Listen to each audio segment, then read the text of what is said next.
Hi, my name is Leon Versfeld. I'm a US immigration attorney, and in this video we're going to be talking about status inside the United States. Most people who come into the United States has a visa stamp, a visa sticker that they obtained prior to coming to the United States from the US consulate.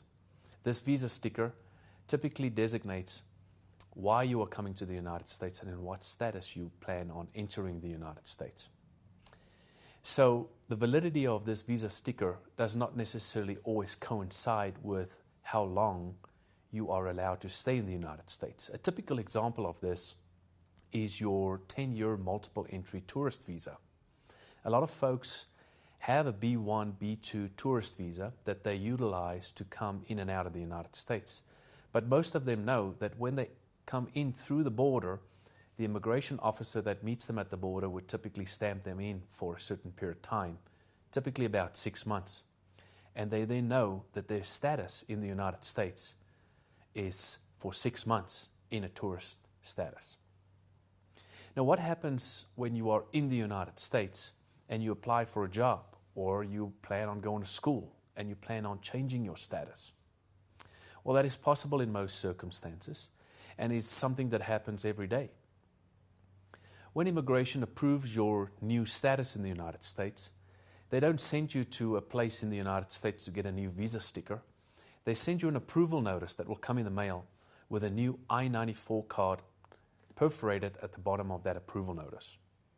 This perforated card and approval notice now designates your new status in the United States. It is not necessary for you to leave the United States to get a new visa sticker in your passport to designate your new status in the United States.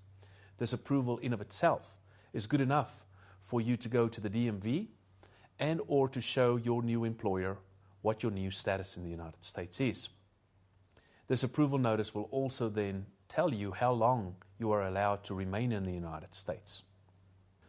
A lot of the clients that we help who are already in the United States apply for a change of status along with the visa or immigration benefit that they seek. A good example is someone who's in the United States as a student who finds an employer, and the employer sponsors them for a work visa, and we are then engaged to apply for a work visa on their behalf, changing their status from the F visa student status that they had and the visa sticker that they entered with to that of the appropriate work visa. It's the approval notice that we get from immigration with a perforated I-94 at the bottom thereof that designates that person's new status in the United States and for how long they are allowed to stay in the United States.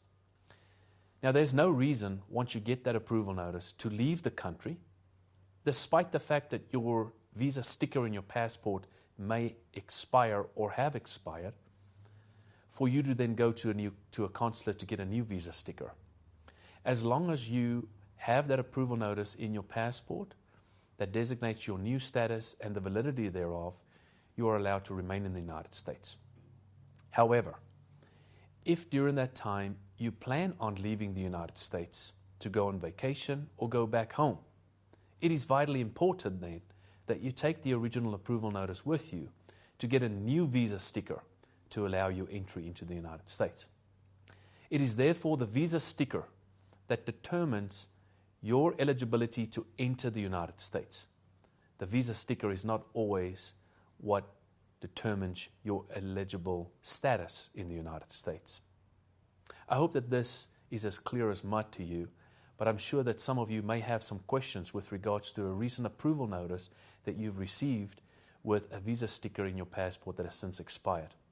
It could get complicated if you leave the United States and try a consular process with your new approval notice, and it's therefore important that you talk to your lawyer or contact us so we can help navigate you through that consular process with a new approval notice.